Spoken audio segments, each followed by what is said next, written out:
Magandang araw mga kaibigan.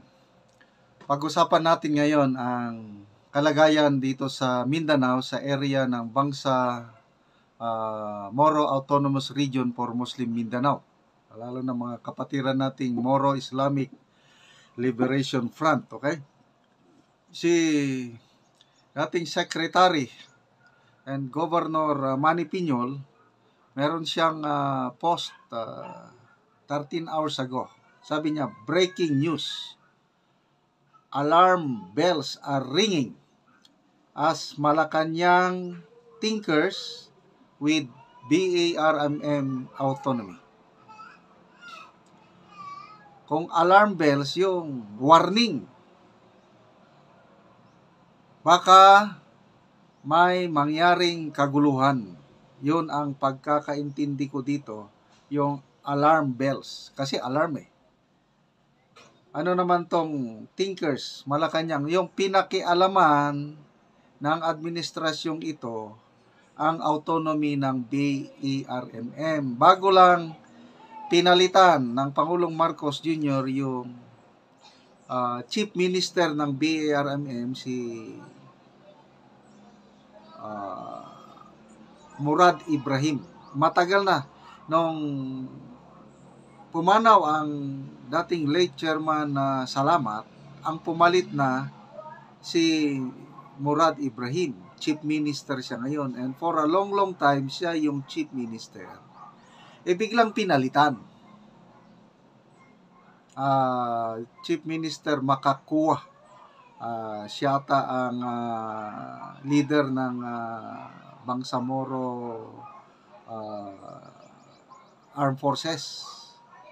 Islamic Armed Forces, BIAP, siya ang leader. Kaya lang, ang overall, sa MILF Central Committee, ang Chief Minister, ang pinakamataas, itong si Murad Ibrahim, pinalitan.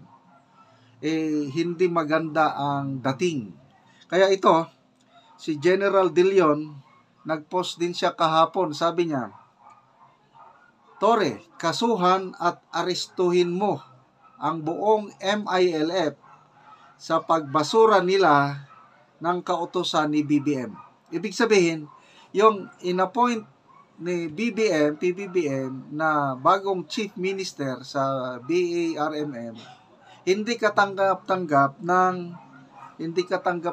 ng buong leadership ng MILF. Yun ang ibig sabihin nun.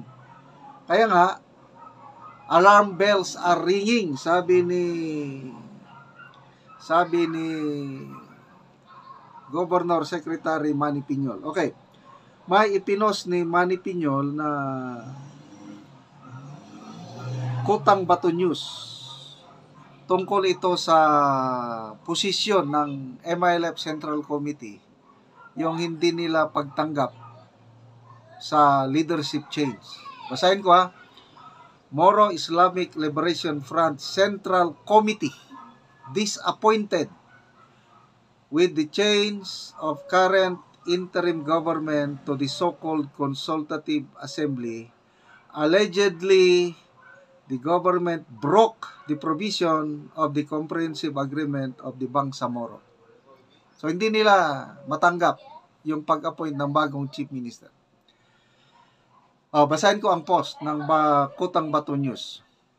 The leadership of Moro Islamic Liberation Front released a statement in relation to the changes that have happened in the current setup of Bangsamoro Autonomous Region in Muslim Mindanao, where their leader, who is also Chief Minister Ahud Balawag Murad Ibrahim, was replaced by their Bangsamoro Islamic Armed Forces Chief Abdul Rauf Makakua. Came out the so-called gathering attended by 500 leaders of the organization from the political, military, religious sectors and other stakeholders who were many concerned and asked for explanation on the change that took place. Bakit ninyo pinalitan? Yun ang tanong. Pwede bang ipaliwanag? So, hindi nila tatanggapin yung pagpalit ng leadership. Kaya nga yung challenge ni General De Leon kay General Torre, kaya mo bang kasuhan at aristuhin ang buong MILF dahil hindi nila sinunod yung kagustuhan ng Malacanang? Allegedly based on inputs and recommendation of the Consultative Assembly, the MILF Central Committee identified the grievances, hinaing, and concerns of those who attended the recent BTA presidential election who failed to comply strictly with the officially endorsed list of 41 nominees submitted by MILF. This alleged non-compliance on the list of nominees is an interference, pakikialam, with the internal affairs of the MILF and directly violates the principle of autonomy as stated in the Bangsamoro Organic Law. It is said to be a distortion and contradicts Section 2, Article 16 of the Bangsamoro Organic Law, which states that the Moro Islamic Liberation Front will lead the Bangsamoro Transition Authority. This is also an alleged violation of the Comprehensive Agreement on Bangsamoro, particularly on Annex on Transitional Arrangement, stating that the BTA should be led by MILF.